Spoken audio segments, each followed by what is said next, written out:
أعوذ بالله من الشيطان الرجيم. بسم الله الرحمن الرحيم. إن الذين قالوا ربنا الله ثم استقاموا تتنزل عليهم الملائكة ألا تخافوا ولا تحزنوا وأبشروا بالجنة التي كنتم توعدون.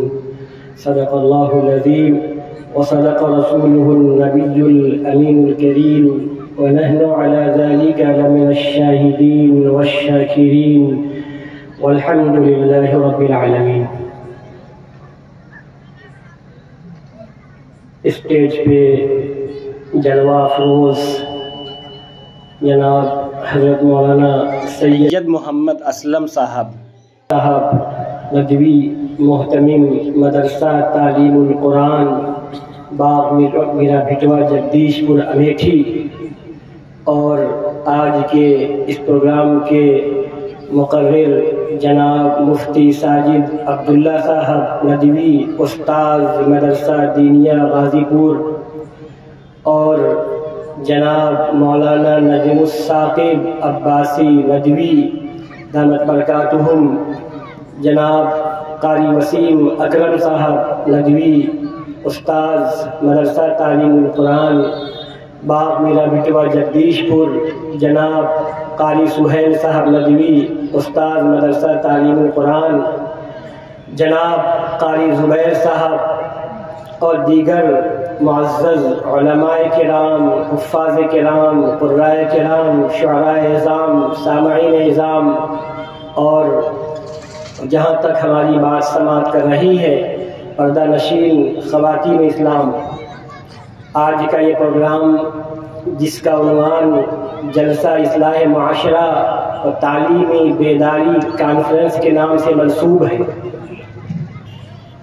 ہم سب کے لیے بڑی خوشی اور سعادت کی بات ہے کہ یہ پروگرام جناب حضرت مولانا سید محمد اجمل صاحب دامت برکاتہم، جو بہت ہی مشہور و معروف شخصیت ہیں، ان کی صدارت میں یہ پروگرام چل رہا ہے.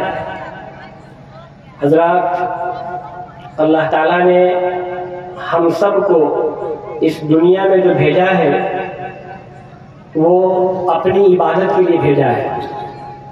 ہم سب اس دنیا میں اللہ تعالیٰ کی عبادت کے لیے آئے ہوئے ہیں، اور اس دنیا میں رہتے ہوئے ہمیں سماج میں رہ کر کے کمانے کھانے کا بھی انتظام کرنا ہے، پڑھائی لکھائی بھی کرنا ہے، شادی بیاہ بھی کرنا ہے، دوسرے کام بھی کرنے ہیں، لیکن اصل مقصد جو ہمارا ہے، اصل مشن ہمارا جو ہے وہ آخرت ہے.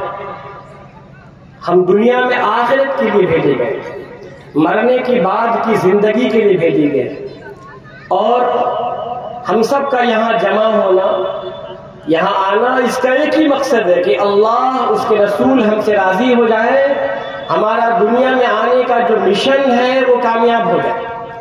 جب حشر کے میدان میں ہمیں نامہ اعمال دیا جائے تو دائیں ہاتھ میں ہم سب کو نامہ اعمال دیا جائے. حضرات، اس کے لیے کرنا کیا پڑے گا؟ جو میں نے قرآن کریم کی آیت کریمہ تلاوت کیا، اللہ تعالیٰ اس میں ارشاد فرماتا ہے، ان الذين قالوا ربنا الله ثم استقاموا تتنزل عليهم الملائكة، کہ جن لوگوں نے یہ کہا کہ ہمارا رب اللہ ہے، جن لوگوں نے ان بات کو کہا کہ ہمارا رب اللہ ہے، ثم استقاموا، پھر اس پہ جمے رہے، ڈٹے رہے، دین پہ جمے رہے، تتنزل عليهم الملائكة، ان پہ فرشتے اترتے ہیں. جب ان کی موت کا وقت آتا ہے ان کے پاس فرشتے آتے ہیں اور کہتے ہیں اللہ تخافوا ولا تحزنوا، کوئی خوف نہ کرو، غم زدہ نہ ہو، وابشروا بالجنة التي كنتم توعدون، بشارت سنو، خوشخبری لو اس جنت کی جس کا تم سے وعدہ کیا جاتا تھا. نحن اولیاؤکم فی الحیات الدنیا وفی الآخرہ، ہم دنیاوی زندگی میں بھی تمہارے دوست تھے، تمہارے ساتھ رہتے تھے، اور آخرت میں بھی ہم تمہارے ساتھ ہیں، تمہارے مددگار ہیں. وَلَكُمْ فِيهَا مَا تَشْتَهِي أَنفُسُكُمْ، تمہیں وہاں وہ تمام چیزیں ملیں گی جو تمہارا دل چاہے گا. جنت میں تم کو تمام چیزیں ملے گی جو تمہارا دل چاہے گا. وَلَكُمْ فِيهَا مَا تَدَّعُونَ، اور جو مانگو گے تم کو سب وہاں ملے گا. نزلا من غفور رحیم، اللہ تعالیٰ کی طرف سے جو بڑا معاف کرنے والا ہے، بڑا مہربان ہے، بڑا رحم کرنے والا ہے، اس کی طرف سے مہمان نوازی ہوگی، ضیافت ہوگی. جب مہمان نواز اللہ تعالیٰ ہو، میزبان ساری کائنات کا خالق ہو، تو سمجھیے کہ وہ ضیافت کتنی عمدہ ہوگی. دنیا میں مہمان آتے ہیں، لوگ طرح طرح کے آئٹم، ایک سے ایک چیزوں کا انتظام کرتے ہیں، اور جب مہمان نواز اللہ تعالیٰ ہو تو کیا ضیافت ہوگی، کیا مہمان نوازی ہوگی بندوں کی، آپ کو اندازہ ہے. اور اللہ تعالیٰ نے فرمائی دیا نزلا من غفور رحیم. جنت میں جانے کے بعد مثل الجنت التي وعد المتقون فيها انہار من ماء غیر آسن، اس جنت کی مثال جس کا متقیوں سے وعدہ کیا گیا ہے، اس میں 4 طرح کی نہریں بہ رہی ہوگی. خالص پانی کی نہر جو پانی کبھی خراب نہیں ہوگا، ماء غیر آسن جو پانی کبھی بدبودار نہیں ہوگا، کبھی خراب نہیں ہوگا، اور دودھ کی نہر ہوگی. ہر شخص کے گھر کے سامنے سے یہ 4 طرح کی نہریں بہ رہی ہوگی. وہ نہر دودھ کی ایسی نہر ہوگی جو کبھی دودھ خراب نہیں ہوگا، جو دودھ کبھی پھٹے گا نہیں. دنیا کا جو دودھ ہوتا ہے وہ جانوروں کے تھن سے نکلتا ہے، وہ کسی جانور کے تھن سے نہیں نکلے گا، وہ اللہ کی قدرت سے ڈائریکٹ نکلنے والا دودھ ہے جو کبھی خراب نہیں ہوگا، جو پھٹے گا نہیں. اور ایک نہر ہوگی جو شراب کی، پاکیزہ شراب، دنیا کی شراب نہیں جس کو پی کے نشہ آ جائے، وہ ایک مشروب ہے، اللہ جانے اس کا ذائقہ کیسا ہوتا ہے. دنیا میں ہم ایک سے ایک ڈرنک پیتے ہیں، کولڈ ڈرنک کو کیا کیا پیتے ہیں، وہ ایک الگ ڈرنک ہے جو اللہ کی طرف سے ملے گا بندوں کو، اس کی بھی نہر ہوگی. اور چوتھی عسلی مصفا، بالکل صاف، بالکل پاکیزہ شہد کی نہر. دنیا کی شہد نہیں جو شہد کی مکھی سے نکلتی ہو، وہ ایسی شہد ہوگی جو کہ کسی شہد کے مکھی سے نہیں نکلے گی، وہ اللہ کی قدرت سے ڈائریکٹ وہ شہد ملے گا بندوں کو. تو اللہ تعالیٰ کی طرف سے یہ مہمان نوازی ہوگی جو ہم سب کے لیے بہت زیادہ قابل فخر اور سعادت کا مقام ہوگا. اس کے لیے ہمیں اس دنیا میں اچھے اعمال کرنے ہوں گے. اللہ نے ہمیں جس مقصد کے دنیا میں بھیجا ہے اس کو اپنانا پڑے. اب دنیا کی تاریخ پہ نگاہ دوڑائیں، بڑے بڑے بادشاہوں نے جنت کو پانے کے لیے، اللہ کو راضی کرنے کے لیے بادشاہت کو ٹھوکر مار دیا، اللہ کو راضی کر لیا، اس دنیا سے دل نہیں لگایا انہوں نے. آپ دیکھیں ابراہیم بن ادھم کو، جب بلخ کے بادشاہ ہوا کرتے تھے، رات کو ان کے چھت پر کھڑبڑ کھڑبڑ کی آواز ہوئی. فرمایا کون لوگ ہیں؟ کہاں میں؟ کہا کیا کر رہے ہیں؟ کہا ہمارے اونٹ غائب ہو گئے، ہم لوگ یہاں اپنے اونٹ تلاش کر رہے ہیں. عجیب لوگ ہیں، بادشاہ کے محل میں چھت پر اونٹ تلاش کر رہے ہیں، یہاں پہ اونٹ رکھا ہوا ہے. تو لوگوں نے کہا کہ عجیب سی بات ہے، اس بادشاہت کے تخت میں بیٹھ کر کے اس عیش مستی میں اللہ کو تلاش کیا جا رہا ہے. دل پہ ایک چوٹ لگی، ایک دھکا لگا.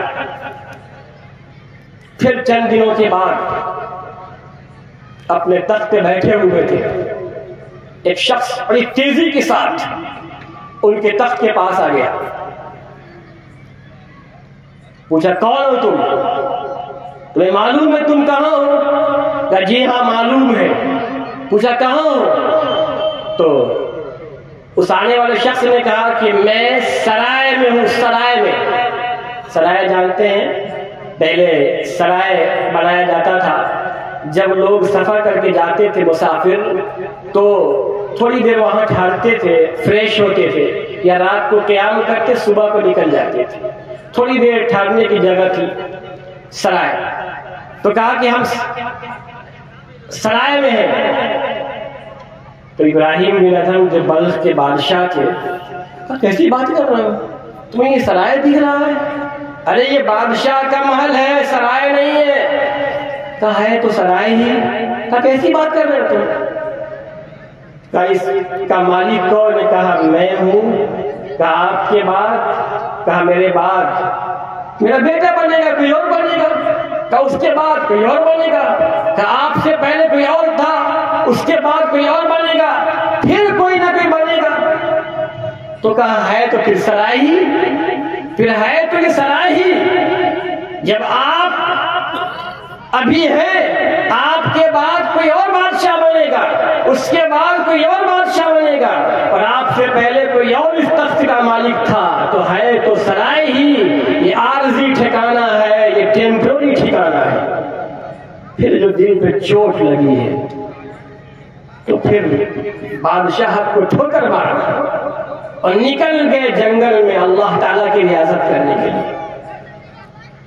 چند دنوں کے بعد ان کا ایک وزیر گزرا تو دیکھا ایک نہر کے پاس، ایک ندی کے پاس گدڑی سی رہے ہیں، پھٹی پرانی گدڑی کو سی رہے ہیں۔ تو اس نے کہا نہیں، دل میں خیال آیا دیکھو کیا حال بنا رکھا ہے، ادھر رعایا کا برا حال ہے۔ ایک وقت تھا کہ بادشاہت کے تخت پہ بیٹھے ہوئے تھے، آج حال یہ ہے کہ گدڑی سی رہے ہیں۔ کہتے ہیں جب کوئی اللہ کا ہو جاتا ہے تو اللہ اس کا ہو جاتا ہے۔ ان کو کشف کے ذریعے معلوم ہو گیا کہ یہ دل میں کیا سوچ رہا ہے۔ وزیر کے دل میں بات جو آئی تھی اس نے کہا نہیں، دل میں اس نے سوچا تھا۔ ابراہیم بن ادھم نے اس کو بلایا، وزیر ادھر آؤ۔ جس سوئی سے سی رہے تھے اس سوئی کو اٹھا کر کے ندی میں پھینک دیا۔ پھر فرمایا اے اللہ تعالیٰ میری سوئی کو واپس فرما۔ کہتے ہیں کہ ہزاروں مچھلیاں، ایک دو نہیں، ہزاروں مچھلیاں اپنے منہ میں سونے کی سوئی لے کے اوپر آئیں۔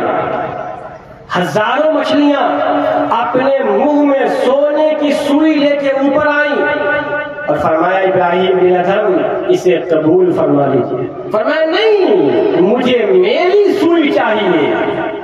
کہتے ہیں تمام مچھلیاں واپس لیں اور ایک مچھلی ان کی سوئی واپس لے کر کے آئی جس کو انہوں نے لے لیا۔